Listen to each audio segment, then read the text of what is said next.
Komisi 1 itu membidangi apa aja sih Bu kalau boleh tahu? Komisi 1 itu membidangi pemerintahan dan keuangan. Situ banyak mitra kerja kami, dan relatif mitra kerja kami jauh lebih banyak dibanding komisi lainnya. Dari jajaran pembantu bupati, jajaran sekda, termasuk juga Dinas Pemberdayaan Masyarakat Desa, Satpol PP, KS Bangpol, penanaman modal dan perizinan terpadu, Disduk Capil, ya, dan banyak lagi.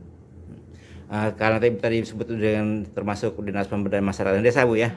Nah kebetulan di Kabupaten Bekasi ini sedang ada pendataan lah ya, ibaratnya tanah kas desa.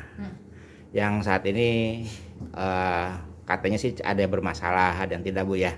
Nah ini bagaimana Bu dengan pendataan tanah kas desa di Kabupaten Bekasi ini Bu? Iya, jadi kan itu konsentrasi Komisi 1 kami dan kawan-kawan itu sejak tahun 2020 tepatnya. Bagaimana kita banyak melakukan kunjungan ke desa-desa, melakukan koordinasi dan sinergi ya, terkait dengan sebetulnya peta persoalan terkait dengan aset itu seperti apa, baik itu bentuk aset pemerintahan maupun aset dalam bentuk tanah kas desa gitu ya. Dan ternyata dari hasil berbagai hasil uji praktik itu semua punya case yang sama, yaitu belum tersertifikasi, kadang tidak terdata atau tercatat gitu ya. Kemudian bahkan akhirnya dalam sengketa gitu. Nah, berbagai persoalan-persoalan itu yang satu sama lain tuh memiliki kesamaan persoalannya, dan akhirnya padahal kan tanah kas desa khususnya ataupun aset pemerintah itu kan juga sebetulnya sangat bisa diaktifasi dan dioptimalisasi untuk sebesar-besar kemanfaatannya bagi masyarakat, dan bisa menjadi sumber pendapatan asli daerah kan, bisa dikerjasamakan tentu dengan sesuai dengan regulasi yang ada gitu ya, seperti itu. Nah ini yang kita dorong gitu ya, seperti itu. Nah akhirnya memang kami rekomendasikan akhirnya baik kepada DPMPD ataupun kepada untuk tanah kas desa khususnya, ataupun kepada bagian pengelolaan keuangan daerah, di mana situ juga ada tentang aset, yaitu untuk membentuk fasilitasi penataan aset gitu ya. Nah selain yang kemudian dilakukan sekarang oleh DPMPD ya, akhirnya dengan berbagai diskusi program itu bisa teranggarkan lah gitu ya, seperti itu. Nah ini yang dilakukan khususnya oleh DPMPD, bagaimana mereka berupaya untuk melakukan penelusuran terhadap tanah kas desa tersebut gitu ya. Ya kalau kami berpikir ada hasilnya lah 5 tahun kami di sini tuh gitu ya, bahwa tanah kas desa paling tidak ada pencatatan jelas, artinya teridentifikasi dengan jelas sampai tersertifikasi.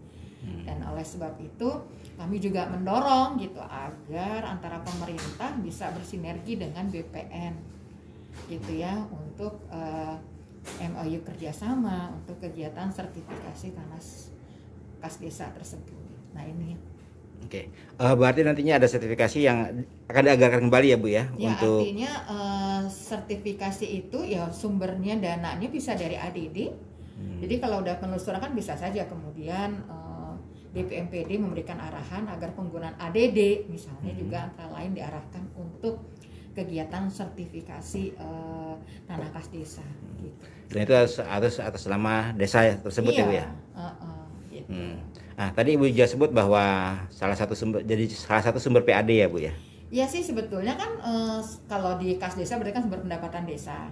Jadi kan bisa jadi kalau tanah itu tersertifikasi dengan jelas, apakah nanti dia mau dikerjasamakan dengan pihak lainnya, tapi kan ada MOU yang jelas dan keuangannya juga jelas ya, ada transparansi dan masuk ke kas desa untuk sebesar-besar pembangunan di desa, untuk besar-besar kemaslahatan bagi masyarakat. Tentu saja nih saya bicara begini tentu dengan tetap mempertimbangkan regulasi yang ada gitu ya, jangan sampai juga menyalahi dari peraturan gitu. Nah tentu saja di sini kalau pemanfaatan tanah kas desa kan bisa dimulai dari musyawarah desa, musdes, sampai terakhirnya ada perdesnya gitu kan, yaitu. Tapi itu semua kan bisa kita lakukan kalau tanah itu udah ajek ya, memang soal kepemilikan yaitu punya desa misalnya gitu.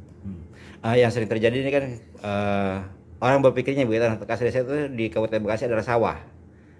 Gitu. Iya, tapi sekarang kan tidak melulu itu. Ya. Itu tadi. Jadi persoalan-persoalan ada sekarang kan dari peninggalan-peninggalan sebelumnya, di mana kadang ada mungkin pemerintah saat itu nggak punya jangkauan yang luas untuk melakukan penataan seperti itu, kita nggak tahu, sehingga banyak terjadi proses rislah gitu kan ya. Sebaran. Nah, satu case-nya tanah kas desa kan misalnya desa A adanya di desa B atau C gitu kan, itu kan masalah. Ya nggak masalah sekarang kondisi gitu ya, tapi yang jelas kan ada tersertifikasi. Nah ya sekarang tentu saja apakah itu berupa sawah atau bukan kan juga terlihat juga nanti dari RT RW tata ruangnya seperti apa kan gitu. Jadi ya kalaupun itu berupa sawah kan bisa digarap, diperhatikan, dan kan bisa juga untuk kemaslahatan gitu. Betul. Kan ya. Tapi kalau bentuk lain mau dikerjasamakan dengan yang lain, yang terpenting gitu ya ada kebermanfaatan dan tekad itu tidak hilang. Ya, itu namanya itu Bu ya. Di sini kan saya ingin melihatnya begini Bu. Tanah kas desa ini kan katakanlah entah itu bersawah atau apapun gitu ya kan.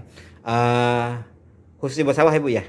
Di kita kan katanya punya mimpi ada 20.000 hektar sawah abadi gitu Bu ya. Apakah mungkin tanah kas desa itu misalnya dinyatakan zona hijau yang tidak boleh dirubah-rubah kan begitu Bu? Iya, makanya itu kan ya, khususnya sawah ya. Dari peta makronya dulu bahwa ini wilayah ini masuknya zona mana gitu. Kalau memang dia zona hijau kan misalnya kan berarti kan peruntukannya untuk sawah. Nah tentu saja ketika untuk sawah justru dengan itu jelas kepemilikannya ya desa harus memperkuat itu. Kan tidak bisa dialihkan misalnya untuk kegiatan lain selain karena itu zona hijau. Kayaknya tinggal tergantung lihat wilayahnya gitu. Seperti itu. Ya tadi kan Ibu juga bilang kan gitu, tanah kas desa bisa jadi desanya di desa A. Kan begitu Bu ya? Ya kalau misalnya di desa A dia lihat lagi dia masuk zona apa gitu. Wilayah. Nah, ini kan sebetulnya akan ada kayaknya tata ruang baru ya. Maksudnya sedang disiapkan ya di pemerintah, entah saya belum terkonfirmasi apakah udah masuk ke Banlek, Bapemperda atau belum. Nah itu maksud saya gitu, apakah bisa diusulkan bahwa misalnya tanah kas desa gitu tanpa melihat apapun zonanya gitu Bu ya. Kalau itu berupa sawah ya sudah tetap sawah kan begitu. Ya itu saya nggak tahu regulasinya ya. Yang jelas sih kalau sejauh apa itu kan peraturannya atau sesuai dengan ketentuannya kan nanti kalau melakukan perizinan juga akan dilihat maksudnya zona mana akan dipertimbangkan. Yang gitu. Ya pada prinsipnya kalau emang di zona hijau sebaiknya gitu. Ya, tidak dirubah Bu ya. Tidak dirubah ya, kecuali kalau memang ada komunikasi dan itu memenuhi aturan yang ada, masih ada ruang, enggak aja. Ada pesan barangkali Bu buat masyarakat Kabupaten Bekasi atau buat pemerintahan? Ya buat pemerintahan sih pesannya ya bekerja itu harus tuntas, ikhlas, rapih, itu aja. Jadi ada persoalan-persoalan itu jangan diabaikan, harus segera selesaikan. Kan banyak nih case-case persoalan di masyarakat yang kemudian nggak terselesaikan. Ya contohnya kayak misalnya kayak TKD gitu, itu kan persoalan-persoalan klasik ya udah lama gitu. Tapi kalau nggak ada kemauan untuk menyelesaikan kan juga susah. Nah tugas kita sih sesuai dengan kalau di undang-undang pemerintah kan kita masuk bagian dari pemerintahan. Kalau dari pemerintahan ya kita kan mitra kerja strategis eksekutif, ya kita memberikan dorongan-dorongan selain tentu saja koreksi dan evaluasi, tapi juga kita kan memberikan arahan-arahan dan saran-saran gitu ya, seperti itu ya, seperti actionnya kayak DPMPD yang melakukan kegiatan penelusuran tanah kas desa gitu.